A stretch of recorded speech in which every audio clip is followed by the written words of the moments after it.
Welcome on ambition nursing classes. So दोस्तों आज start करते हैं नर्सिंग रिसर्च को। आज स्टार्ट करते हैं। तो जो नर्सिंग रिसर्च होती है ये एक फोर्थ ईयर का सब्जेक्ट होता है। तो आज बात करते हैं नर्सिंग रिसर्च के बारे में। बेसिकली जो रिसर्च होती है वो क्या होती है। रिसर्च का मतलब होता है कि अगर हमने कोई मतलब कि कोई वगैरह स्मोकिंग करता हो कोई आदमी और उसका मतलब कि कोज क्या है कि स्मोकिंग के कारण कैंसर होता है, तो मतलब कि उसके कोज को फाइंड आउट करना, उसके बारे में जाना कि उसका कोज ये होगा इस तरीके से, इसको कैंसर हुआ स्मोकिंग के कारण मुझको क्या हुआ, मुझको कैंसर हुआ। अब हम देख रहे हैं कि क्यों हुआ cancer, what is the reason, find out करें उसके कोज को किस कारण। अगर मुझे कैंसर हो गया तो अब हम ये फाइंड आउट करेंगे कि इसका ट्रीटमेंट क्या, इसको क्योर किस तरह से कर सकते हैं, उसी को बोलते हैं रिसर्च। तो आज स्टार्ट करते हैं रिसर्च के बारे में। तो जो रिसर्च होती है नर्सिंग रिसर्च, ये क्या होती है, जो रिसर्च होती है रिसर्च, ये दो वर्ड से मिलकर बनी होती है। जो रिसर्च होती है बेसिकली दो वर्ड से मिलकर बनी होती है। तो आज बताएंगे आपको क्या होता है जो रिसर्च है। रिसर्च ये दो वर्ड से मिलकर बनी, एक हुआ री, एक हुआ सर्च। तो री और सर्च का मतलब क्या होता है, जो री होता है उसका मतलब होता है रिपीट, उसका मतलब होता है रिपीट। और सर्च का मतलब होता है to find out, to find out. तो रिसर्च का मतलब क्या हुआ, रिपीट, फाइंड आउट करना। अगर आप बता दीजिए कि मैं सिगरेट पीता हूं और इस कारण मुझको कैंसर हुआ या कैंसर हो सकता है, तो अगर मुझे सिगरेट पीने से कैंसर हुआ तो इसकी एक हमने रिसर्च कर ली भाई, कोई साइंटिस्ट है उन्होंने कहा रिसर्च कर ली कि इस कारण इसको क्या हुआ, कैंसर हुआ। तो अब उसके पास उसका ट्रीटमेंट नहीं है, उस साइंटिस्ट के पास दूसरे साइंटिस्ट है, उन्होंने क्या करा, फिर रिसर्च करी, फिर रिपीट, टू फाइंड आउट करके इस कारण हुआ, अब इसका ट्रीटमेंट क्या है। ठीक, जो सिर्फ तीसरे साइंटिस्ट है उन्होंने क्या काम किया कि इसके स्मोकिंग के कारण उसको कैंसर हुआ। अब एक साइंटिस्ट ने तो बता दिया कि कोज किस कारण हुआ, दूसरे साइंटिस्ट ने क्या बताया कि इसका ट्रीटमेंट किस तरह से करें। अब जो तीसरा साइंटिस्ट है उन्होंने क्या बताया कि यार इसको होने ना दो, तो इसका क्या मतलब, क्या चीज फाइंड आउट करे कि ये होवे ही ना, तो कैंसर हुए ना। तो इसी तरीके की जो रिपीटेशन होती है, बार बार रिपीट करते हैं किसी चीज को फाइंड आउट करने के लिए, उसी को बोलते हैं रिसर्च। तो रिसर्च क्या हुआ, जो रिसर्च होती है वो दो वर्ड से मिलकर बनी, एक रिपीट और एक सर्च। रिपीट का मतलब री और सर्च, री का मतलब होगा रिपीट और सर्च का मतलब है to find out, that is known as research. जो बेसिकली रिसर्च होती है वो किस तरह से डिफाइन कर सकते हैं रिसर्च को। जो रिसर्च होती है वो एक साइंटिफिक मैनर में होती है, मतलब कि अगर हम किसी चीज के ऊपर भी रिसर्च करते हैं तो उसका एक मकसद होना चाहिए हमारा, कि अगर मैं किसी चीज के ऊपर भी रिसर्च कर रहा हूं तो मेरा मकसद होना चाहिए, एक मतलब कि मैं रिसर्च क्यों कर रहा हूं। अगर मैंने बताया आपको कि कैंसर स्मोकिंग के कारण कैंसर होता है, अब तो मेरा साइंटिफिक का मतलब क्या हुआ कि अब भाई कैंसर तो होता है, अब कैंसर को ट्रीट किस तरह से करे, उसको क्यूर किस तरह से करे, कि किस तरीके से होने ना दे, तो उसी को बोलते हैं कि एक साइंटिफिक स्टडी होती है। जो रिसर्च होता है वो साइंटिफिक होती है और एक सिस्टमेटिक होती है, मतलब कि सिस्टम के द्वारा जुड़ी होती है। पहले उसने साइंटिफिक उसने स्टडी कर दी कि भाई कोज इस कारण हुआ, अब दूसरा बंदा आएगा उसने क्योर उसके ट्रीटमेंट के लिए कर दी, और तीसरा बंदा आएगा उसने क्योर के लिए कर दी। तो इसी तरीके से ये हुआ एक साइंटिफिक और सिस्टमेटिक एक सिस्टम के द्वारा। ठीक, जो तीसरा पॉइंट होता है वो होता है कंट्रोल। जो रिसर्च होती है ना उस पर हमारा कंट्रोल होना चाहिए। अगर मैं किसी चीज के ऊपर रिसर्च करूं और वो चीज गड़बड़ आ जाए, मतलब मैं किसी चीज के ऊपर भी रिसर्च कर रहा हूं और आप बीच में आकर क्या हो जाए, वो खराब हो जाए, तो वो जिस चीज के ऊपर मैं रिसर्च कर रहा हूं मेरा उसके ऊपर कंट्रोल होना चाहिए, कि अगर कोई चीज किसी चीज के ऊपर भी रिसर्च की तो मेरा एहसास होना चाहिए कि मैं उस पर कंट्रोल कर सकूं, अगर वो गड़बड़ाने लगे तो मैं उसे रोक सकूं, दूसरों को नुकसान ना होने दो। तो एक क्या होना चाहिए, कंट्रोल भी होना चाहिए हमारे, जिस चीज के ऊपर भी रिसर्च करें उसके ऊपर हमारा कंट्रोल होना चाहिए और ऑर्डरली होना चाहिए, मतलब स्टेप बाय स्टेप चलना चाहिए इसमें, कि एक स्टेप ये हुआ, दूसरा हुआ, तीसरा हुआ, ये नहीं कि फर्स्ट स्टेप था 10 स्टेप, ये नहीं, एक ऑर्डरली चलना चाहिए, ऑर्डर मैनर के रूप में। जो फिफ्थ होता है रिसर्च का, जो वो क्या होता है पर्पसफुल।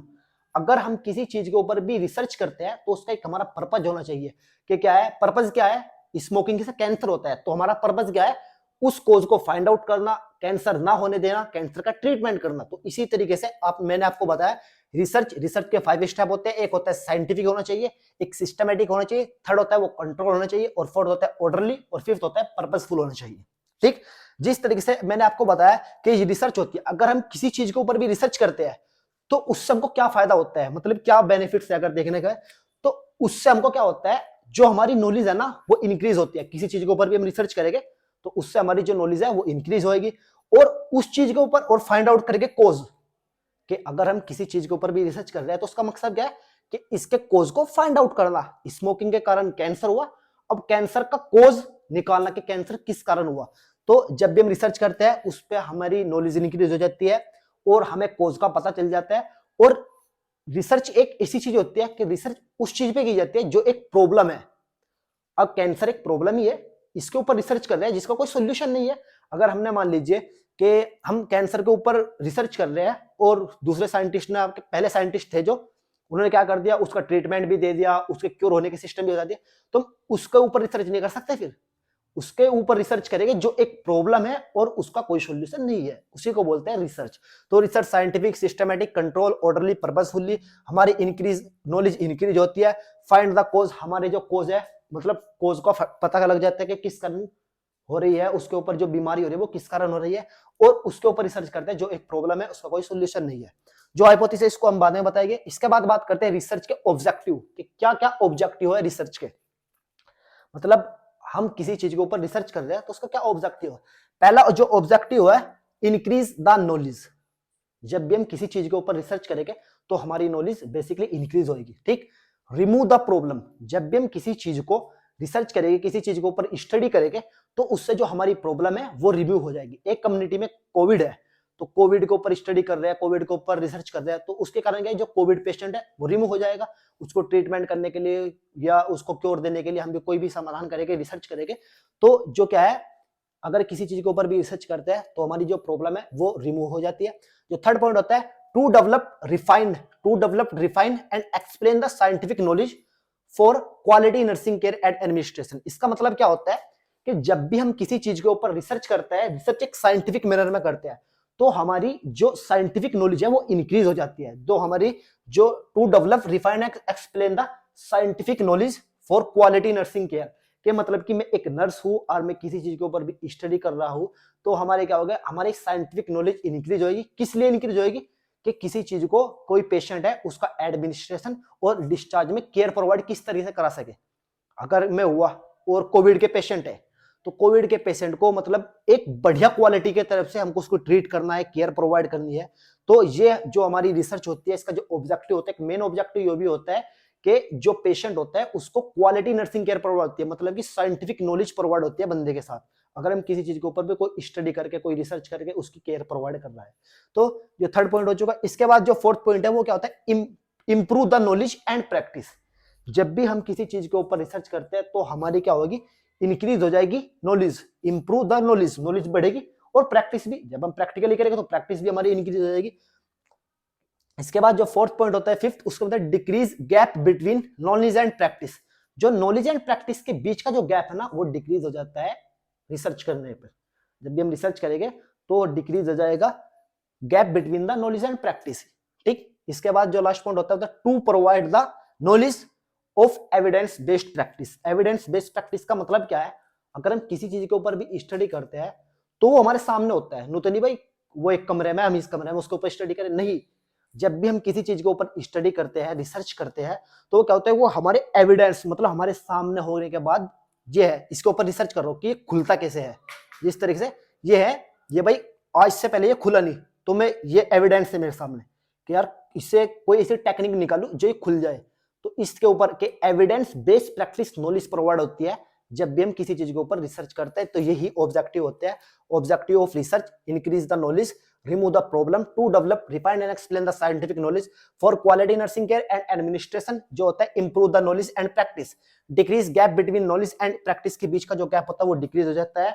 और क्या होता है, to provide the knowledge of evidence based practice। इसके बाद जो थर्ड टॉपिक होता है वो क्या होता है, मैंने आपको बताया कि रिसर्च क्या हुआ, ऑब्जेक्टिव ऑफ रिसर्च। इसके बाद आता है टाइप ऑफ रिसर्च, कितने टाइप की रिसर्च होती है। जो रिसर्च होती है वो टू टाइप की होती है, एक होती है क्वांटिटेटिव रिसर्च, एक होती है क्वालिटेटिव रिसर्च। अब हम क्वांटिटेटिव और क्वालिटेटिव रिसर्च के बारे में बताएंगे कि क्या क्या होते हैं क्वांटिटेटिव और क्वालिटेटिव रिसर्च। फर्स्ट जो होते हैं वो होता है क्वांटिटेटिव, और जो सेकंड होती है उसको बोलते हैं क्वालिटेटिव। तो दो तरीके की रिसर्च हुई, एक क्वांटिटेटिव रिसर्च हुई, एक क्वालिटेटिव रिसर्च हुई। जब भी हम कोई क्वांटिटेटिव रिसर्च होते हैं उसको क्या बोलते हैं, ये करते हैं मेजरमेंट बेस पे स्टडी करना। मेजरमेंट, ये मेजरमेंट स्टडी होती है, ये मेजरमेंट पे बेस्ड होती है। और ये क्या होती है, इसकी ये डेप्थ पे, ये डेप्थ बेस्ड होती है। ये तो होती है मेजरमेंट बेस्ड, और ये होती है डेप्थ बेस्ड। तो इसका मतलब क्या है, क्वालिटेटिव और क्वांटिटेटिव रिसर्च का मतलब क्या है? तो इसका मतलब का मेजरमेंट के अकॉर्डिंग एग्जांपल के तौर पर करते हैं। अगर हम किसी भी चीज पर स्टडी करें, एग्जांपल लिया, एक हॉस्पिटल है और एक हॉस्पिटल में एक वार्ड है, मान लीजिए ये एक वार्ड है, ठीक। इस वार्ड में एक पेशेंट, 2 3 4 5 6, तो इस तरीके से क्या है, बेड है। ये एक वार्ड है और इस वार्ड में 15 बेड है, एक बेड 2 3 4 इस तरीके 15 बेड है एक वार्ड में, ठीक। यहां पर जो पेशेंट है वो एचआईवी का पेशेंट है, इस वार्ड में एचआईवी का पेशेंट है। इस वार्ड में ब्रेस्ट कैंसर का, इसका नाम, इस बेड पे ब्रेस्ट कैंसर का है, इसमें ऑर्थो का है, इसमें आई प्रॉब्लम का है, इसमें ईएनटी का है, इसमें गाइनो का है। इस तरीके से अगर हम क्वांटिटेटिव रिसर्च के बारे में बात करते हैं, क्वांटिटेटिव रिसर्च वो होती है कि उस चीज को मेजरमेंट के रूप में देखते हैं कि मान लीजिए यहां पर भी एचआईवी का है, यहां पे एचआईवी, तो इस वार्ड में कितने पेशेंट एचआईवी के हैं, 1 2 3 4 5 पेशेंट तो है एचआईवी के। अब मान लीजिए इसमें 30 बेड है और 30 बेड पे हर एक पेशेंट एक बेड पे है, तो 5 एचआईवी के हुए, 5 ब्रेस्ट कैंसर के हुए, 5 ऑर्थो के हुए, किसी का हड्डी वड्डी टूट रही है, या 5 ईएनटी के हुए, इस तरीके से 55 और 5 हुए किस चीज के, गाइनो के हुए। तो इसी तरीके से मेजर कर लिए कि कितने कितने हैं। तो जो मेजरमेंट के बेस पे स्टडी करते हैं, रिसर्च करते हैं, उसी को बोलते हैं क्वांटिटेटिव रिसर्च, के कितने पेशेंट है। तो क्या बताया इसमें, 5 एचआईवी के हुए, 5 ब्रेस्ट कैंसर के हुए। इसी तरीके से जो रिसर्च होती है उसी को बोलते हैं क्वांटिटेटिव रिसर्च, ये एक मेजरमेंट बेस्ड स्टडी होती है, ठीक।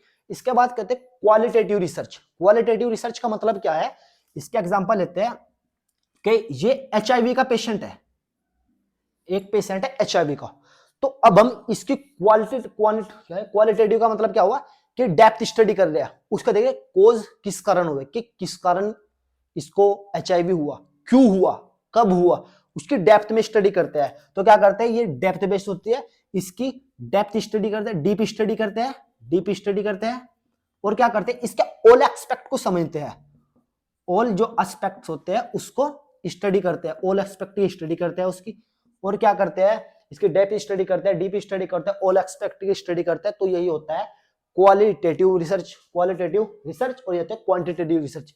ये एक मेजरमेंट के बेस पे कि कितने एचआईवी का है, और ये क्वालिटेटिव का मतलब कि एचआईवी का एक है तो किस कारण ये हुआ है, किस कारण हुआ। इसमें तो बता दे कि 5 है भाई, मेजर कर दे 1 2 3 4 5, ब्रेस्ट के 3 है 1 2 3 4, गायनों के 3 है 1 2 3। तो इस तरीके से जब भी हम मेजरमेंट के अकॉर्डिंग रिसर्च करते हैं उसी को बोलते हैं क्वांटिटेटिव रिसर्च, और जो डेप्थ स्टडी करते हैं उसको बोलते हैं क्वालिटेटिव रिसर्च, उसकी डीप स्टडी करते हैं। जिस तरीके से एग्जांपल लेते हैं, अगर देखा होगा आपने, पहले क्या होती थी, चाइल्ड मैरिज होती थी, बहुत ही चाइल्ड मैरिज होती थी। अब चाइल्ड मैरिज क्यों हो रही है, अब हम इसमें ये नहीं बात पूछ रहा कि चाइल्ड मैरिज कितनी हो रही है, ये रिसर्च नहीं करनी, ये रिसर्च करनी है कि चाइल्ड मैरिज किस कारण हो रही है, क्या कोज है, किस कारण हो रही है। पहले क्यों करते थे कि भाई एक फैमिली में 10 परिवार है तो जल्दी जल्दी शादी कर दिया, ये खुद कमाने लायक हो जाएगी। इसी तरीके से उसको जानने की क्यों कर रहे हैं, उसकी जल्दी शादी क्यों कर रहे हैं, किस कारण कर रहे हैं, क्या कंडीशन है। इसीलिए ये आपको एग्जांपल है चाइल्ड मैरिज का कि किस कारण इसकी जल्दी शादी कर रहे हैं। तो ये होता है क्वालिटेटिव रिसर्च और ये हुआ क्वांटिटेटिव रिसर्च। तो इसके बाद ये कंप्लीट हुआ आपका रिसर्च टॉपिक, जो रिसर्च बताया मैंने आपको, साइंटिफिक सिस्टमेटिक। एक बात करते हैं हाइपोथेसिस के बारे में।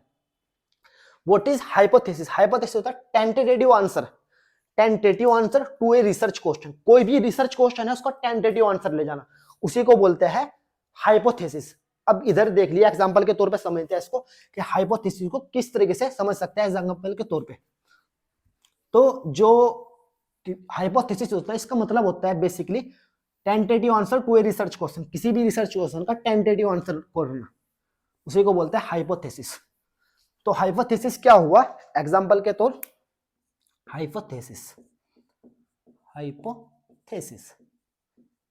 इसका मतलब होता है इमेजिनेशन करना, इमेजिन करना। मान लीजिए मैं सिगरेट पीता हूं, मैं स्मोकिंग करता हूं, और स्मोकिंग क्या कॉज करता है, कैंसर।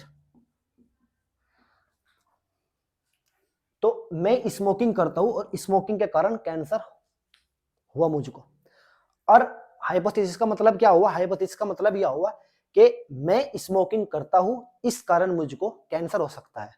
जिस तरीके से मेरा दोस्त है वो बहुत ही सिगरेट पीता है और जब भी मिलता है मुझको वो, तो मैं कहता हूँ भाई तू स्मोकिंग कम पिया कर, तुझको कैंसर हो सकता है, हुआ नहीं उसको, हो सकता है। अमेजिंग करना, इसी चीज को इमेजिनेशन करना, उसी को बोलते हैं हाइपोथेसिस, कि किसी चीज को बताना कि भाई तुझे इस, अगर बेसिकली मैं बाइक भगा रहा हूं, तेज भगा रहा हूं बाइक में रोड पे, तो मेरा दोस्त मुझे कहने लगा भाई बाइक आराम से चलाया कर, तेरा एक्सीडेंट हो सकता है, तो अमेजिंग कर रहा है ना, तो उसी इमेजिनेशन को बोलते हैं hypothesis. Tentative answer to a research question का एक टेंटेटिव आंसर देना, tentative answer to a research question, that is उन्होंने हाइपोथेसिस। तो हाइपोथेसिस क्या हुआ, स्मोकिंग के कारण कैंसर हो सकता है, अगर बाइक राइड ज्यादा भगाएगा तो उस कारण तुमको एक्सीडेंट हो सकता है। तो इसी तरीके कंडीशन को बोलता है इमेजिनेशन, और इमेजिनेशन का दूसरा नाम होता है हाइपोथेसिस। तो ये ऑल अबाउट आपका कंप्लीट हुआ रिसर्च। रिसर्च के मैंने आपको बताया रिसर्च क्या होती है, रिसर्च के ऑब्जेक्टिव बताए, टाइप ऑफ रिसर्च बताए, इसके बाद मैंने एक टॉपिक बताया जिसका नाम है हाइपोथेसिस। ये आपको मैं प्रीवियस नेक्स्ट वीडियो में बताएगा कि हाइपोथेसिस क्या होता है, कितने टाइप के हाइपोथेसिस होते हैं। तो अगर आपको इस वीडियो में कोई भी डाउट्स वगैरह हो तो आप प्लीज कमेंट सेक्शन में बता सकते हैं, और अपने, अगर आपको ये वीडियो अच्छी लगी तो अपने दोस्तों को ज्यादा से ज्यादा शेयर करें, और लाइक शेयर एंड सब्सक्राइब करना ना भूलें। Thank you.